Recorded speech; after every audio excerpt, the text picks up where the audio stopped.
حضرت ابو ہریرہ رضی اللہ عنہ کہتے ہیں کہ رسول اکرم صلی اللہ علیہ وسلم نے فرمایا،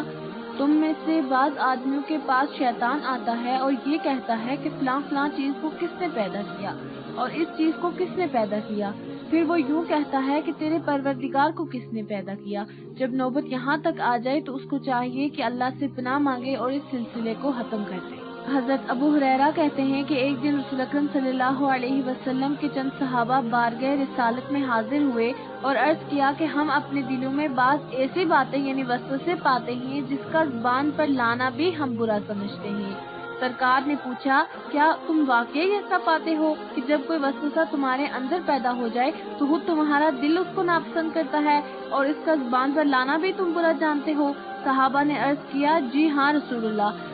آپ صلی اللہ علیہ وسلم نے فرمایا کہ یہ کھلا ہوا ایمان ہے۔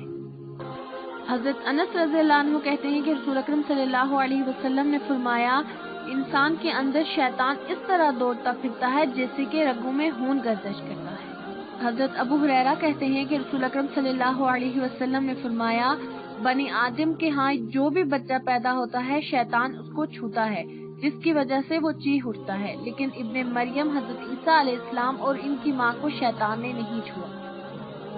حضرت جابر رضی اللہ عنہ کہتے ہیں کہ رسول اکرم صلی اللہ علیہ وسلم نے فرمایا،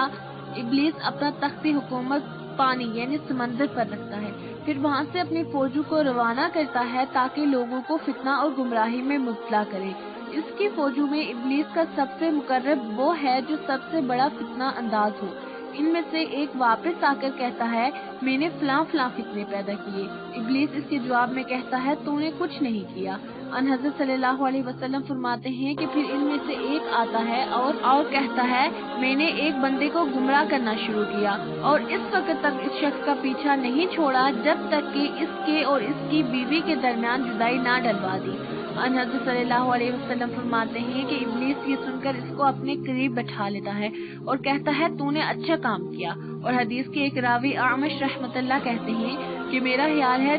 کہ جابر رضی اللہ عنہ نے بجائے فیدنیہ کے فعل تزمہ یعنی پس ابلیس اس کو گلے لگا دیتا ہے کہ الفاظ نکل۔ حضرت ابن مسعود راوی ہیں کہ سرکار دو عالم صلی اللہ علیہ وسلم نے ارشاد فرمایا، تم میں سے کوئی شخص ایسا نہیں ہے جس کے ساتھ ایک ہمزاد جنوں شیطان میں سے اور ایک ہمزاد فرشتوں میں سے مقرر نہ کیا گیا ہو۔ صحابہ نے عرض کیا، یا رسول اللہ، کیا آپ صلی اللہ علیہ وسلم کے ساتھ بھی؟ آپ نے فرمایا، ہاں میرے ساتھ بھی، لیکن خدا نے مجھ کو اس جن موکل سے مقابلہ کرنے میں مدد دے رکھی ہے، اس لیے میں اس کے مکر و فریب اور اس کی گمراہی سے محفوظ رہتا ہوں، یہاں تک کہ وہ بھی مجھے بلائی کا مشورہ دیتا ہے۔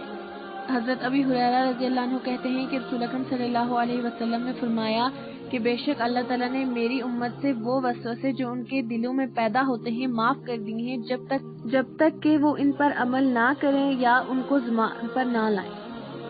حضرت ابن عباس رضی اللہ عنہ روایت کرتے ہیں کہ نبی اکرم صلی اللہ علیہ وسلم کی خدمت میں ایک صحابہ نے حاضر ہو کر عرض کیا کہ میں اپنے اندر ایک ایسا برا خیال پاتا ہوں کہ زبان سے اس کی اظہار کے بجائے جل کر کوئلہ ہو جانا مجھ کو زیادہ پسند ہے۔ آپ صلی اللہ علیہ وسلم نے یہ سن کر فرمایا کہ اللہ کا شکر ادا کرو جس نے اس خیال کو وسوسے کی حد تک رکھا۔ حضرت انس رضی اللہ عنہ کہتے ہیں کہ رسول اکرم صلی اللہ علیہ وسلم نے فرمایا،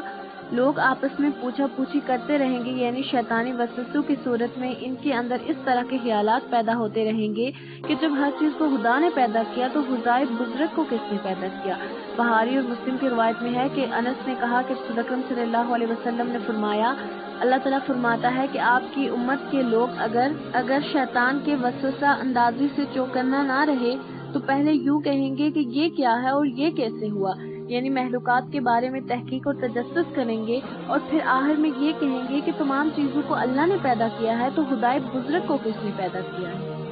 حضرت قاسم بن محمد سے ایک شخص نے عرض کیا کہ مجھے اپنی نماز میں وہم ہوتا رہتا ہے، کبھی تو یہ شک ہوتا ہے کہ میری نماز درست ادا نہیں ہوئی، کبھی یہ وہم ہوتا ہے کہ ایک رکعت رہ گئی ہے، اس کی وجہ سے مجھے گرانی ہوتی ہے۔ انہوں نے فرمایا، تم اس طرح کے خیال پر دھیان نہ دو اور اپنی نماز پوری کر لو، اس لیے کہ وہ شیطان تم سے جب ہی دور ہوگا کہ تم اپنی نماز پوری کر لو اور کہو کہ ہاں میں نے اپنی نماز پوری نہیں کی۔